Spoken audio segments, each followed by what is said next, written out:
प्यारे भैया बहन, आपका दिन मंगलमय हो। कक्षा 10 विषय 6 चैप्टर 7 लोकतंत्र के परिणाम, यह अंतिम चैप्टर है। इस साल के परीक्षार्थियों के पढ़ने के लिए यह अंतिम चैप्टर है। इसके बाद हम लोग पुनः फिर इकोनॉमिक्स पढ़ेंगे, लेकिन यह अंतिम चैप्टर है। तो यह आज हम आप लोगों को पढ़ाएंगे लोकतंत्र के परिणाम, कि लोकतंत्र के क्या परिणाम है। अभी तक हम लोग पढ़ रहे थे इसके पहले कि राजनीतिक दल की चर्चा हो रही थी। ये हमारे देश में कितने राजनीतिक दल है, क्षेत्रीय कितने हैं, राष्ट्रीय राजनीतिक दल कितने हैं। लेकिन आज हम आप लोगों को बताएंगे कि लोकतंत्र का परिणाम क्या होता है, क्या परिणाम है। सबसे पहले एक परिचय जानिए। हम लोकतंत्र को अपनी यात्रा के आखिरी पड़ाव पर हैं। हमने पिछले वर्ष कक्षा जब आप 9 में थे उसी समय आप लोकतंत्र की यात्रा प्रारंभ किए और अभी आप लोकतंत्र के अंतिम पड़ाव में पहुंचे हैं।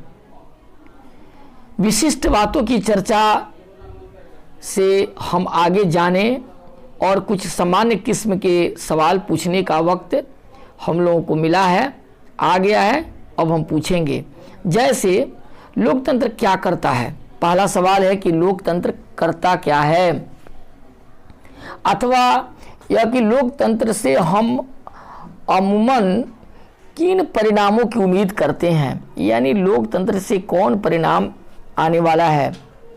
साथ ही यह सवाल भी पूछा जा सकता है कि क्या वास्तविक जीवन में लोकतंत्र इन उम्मीदों को पूरा करता है। एक सवाल यह भी है कि लोकतंत्र जो वास्तविक जीवन में हमारी उम्मीद को पूरा करेगा कि नहीं करेगा। लोकतंत्र के परिणामों का मूल्यांकन हम कैसे करें, एक प्रश्न ये भी है कि लोकतंत्र के परिणामों का मूल्यांकन कैसे हो। हमें इन्हीं बातों से अध्याय की शुरुआत करनी है। इन्हीं प्रश्नों से हम इसकी आज शुरुआत करेंगे। इस विषय पर विचार करने के बारे में कुछ बात को हम लोग स्पष्ट कर लेंगे। स्पष्ट करने के बाद इस बात पर गौर करेंगे कि विभिन्न मामलों में लोकतंत्र से कैसे परिणाम वांछित हैं, कैसे लोकतंत्र से परिणाम आते हैं, वास्तविक धरातल पर क्या परिणाम आते हैं।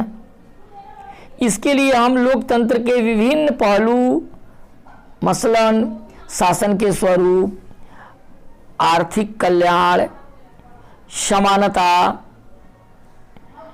सामाजिक अंतर, टकराव, अंत में आज़ादी और स्वाभिमान जैसे मामलों पर गौर करेंगे।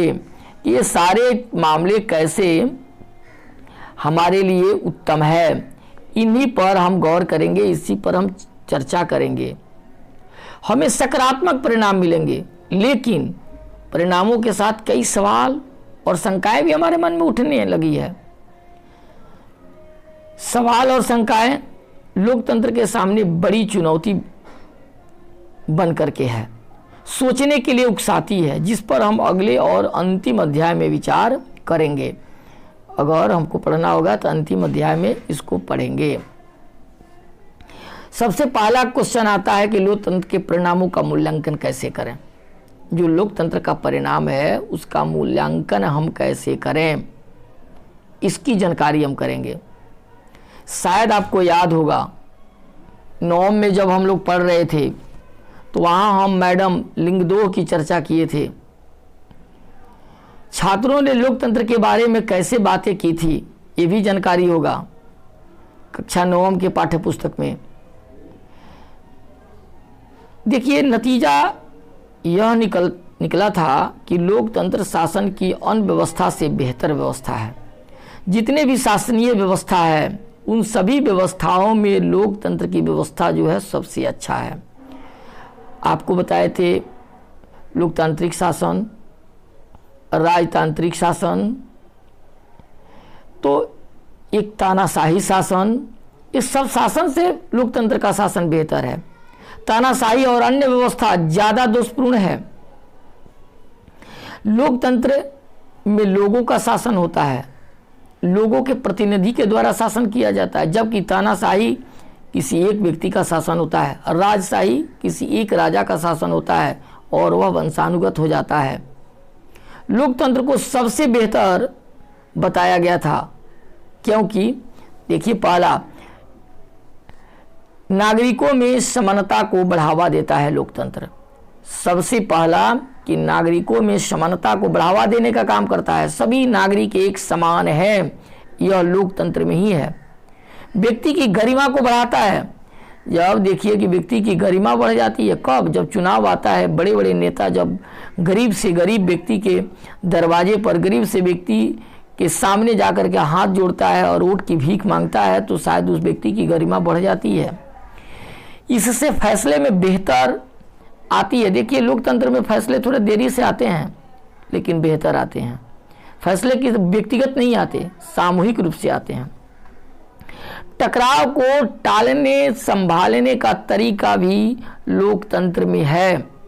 लोकतंत्र में टकराव की स्थिति कम हो जाता है। इससे गलतियों में सुधारने की गुंजाइश होती है। देखिए, जब हम अपना प्रतिनिधि चयन करते हैं तो वह 5 साल के लिए ही करते हैं, और 5 साल में अगर मेरे द्वारा चयन किया हुआ प्रतिनिधि और बनाई गई सरकार अगर ठीक से काम नहीं करती है तो ठीक 5 वर्ष के बाद हम उसे बदल देते हैं। यह अधिकार आम जनता के पास है, लेकिन अन्य किसी भी शासन व्यवस्था में इस तरह का अधिकार जनता के पास नहीं है। लोकतांत्रिक शासन व्यवस्था से ये सारी उम्मीदें पूरी हो जाती है।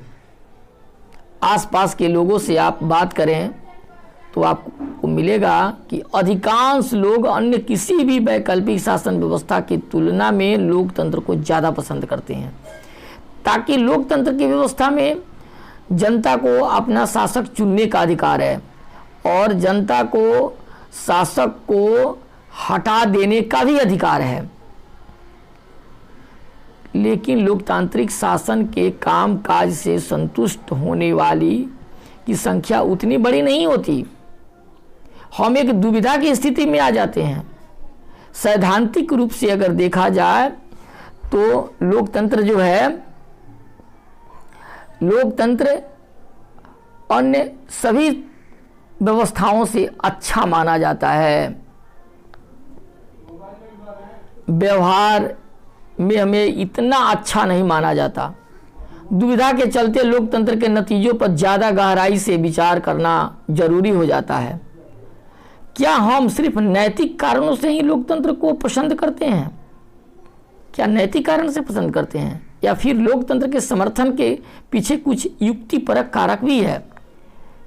तो एक प्रश्न आता है, नैतिक कारक और युक्ति कारक। इसी से हम केवल लोकतंत्र को पसंद नहीं करते। देखिए, लोकतंत्र को पसंद करने के कई तरीके हैं। आज दुनिया के 100 देश किसी न किसी तरह की लोकतांत्रिक व्यवस्था चलाने का दावा कर रहे हैं। वहाँ लोकतंत्र लागू है, चाहे वो किसी रूप में लोकतंत्र लागू है। औपचारिक संविधान है वहाँ पर, उनके यहाँ चुनाव होते हैं, राजनीतिक दल भी है, साथ ही वे अपने नागरिकों को कुछ बुनियादी अधिकार की गारंटी भी देते हैं। बुनियादी अधिकार क्या है भाई? आपको बताते चलें, समानता का अधिकार, शिक्षा का अधिकार, स्वतंत्रता का अधिकार, शोषण के विरुद्ध अधिकार, संवैधानिक अधिकार, ये सारे अधिकार जो है हमारे मूल अधिकार हैं, हमारे बुनियादी अधिकार हैं। लोकतंत्र के ये तत्व तो अधिकांश देशों में समान है, पर सामाजिक स्थिति, अपनी आर्थिक उपलब्धि, अपनी सांस्कृतिक के मामले में ये देश एक दूसरे से कुछ अलग अलग है। सबकी संस्कृति एक जैसी नहीं है, सबकी सामाजिक स्थिति एक जैसी नहीं है, सबकी आर्थिक स्थिति एक जैसी नहीं है, तो थोड़ा एक दूसरे से क्या है, वो अलग है। स्पष्ट है कि इन सबका लोकतांत्रिक शासन व्यवस्था के नतीजों पर भी असर पड़ता है। एक जगह जो उपलब्धि हो वह दूसरी जगह भी इस तरह दिखे, यह जरूरी नहीं है। माने जो उपलब्धि कहीं पर एक जगह पर है वह दूसरे जगह भी उपलब्धि दिखाई दे, या कोई जरूरी नहीं है। ऐसी बुनियादी चीज़ें, ऐसी आधारित चीज़ें हैं जिसकी उम्मीद हम हर लोकतांत्रिक शासन व्यवस्था में करेंगे। अब समानता के अधिकार जो है ये हमारी बुनियादी चीज़ है, ये हर जगह हम करेंगे। स्वतंत्रता का अधिकार हर जगह करेंगे।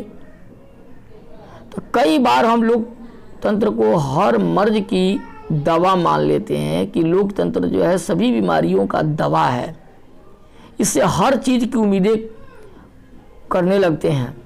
लोकतंत्र के प्रति जो है अपनी दिलचस्पी, अपनी दीवानगी बढ़ जाती है। ये सारी चीज़ें बढ़ जाती है लोकतंत्र के प्रति। जो सामाजिक, आर्थिक और राजनीतिक समस्या का समाधान लोकतंत्र ही करता है। जब हमारी कुछ उम्मीदें पूरी नहीं होती तो हम लोकतंत्र की अवधारणा को ही दोषी कर मानने लगते हैं कि लोकतंत्र की जो अवधारणा है, लोकतंत्र की जो समझ है वही गलत है। हम यह संदेश करने लगते हैं कि क्या हम वास्तव में लोकतांत्रिक व्यवस्था में ही रह रहे हैं। लोकतंत्र के परिणाम के बारे में सावधानीपूर्वक विचार करने की दिशा में पहला विचार है कि हम पहले यह माने कि लोकतंत्र शासन का एक स्वरूप भर है, एक स्वरूप भर है। यह कुछ चीज़ों को हासिल करने की स्थिति तो बना सकता है, पर नागरिकों को ही उन स्थितियों का लाभ लेकर अपने लक्ष्यों को हासिल करना होता है। इतना ही नहीं, लोकतंत्र अनेक चीज़ों से ज़्यादा सरोकार नहीं होता जिनको हम बहुत मूल्यवान मानते हैं। लोकतंत्र हमारी सभी सामाजिक बुराइयों को मिटा देने का वाली जादू की छड़ी भी नहीं है कि लोकतंत्र जो हमारे समाज में जितनी भी व्याप्त बुराइयां हैं उसको वह मिटा दे।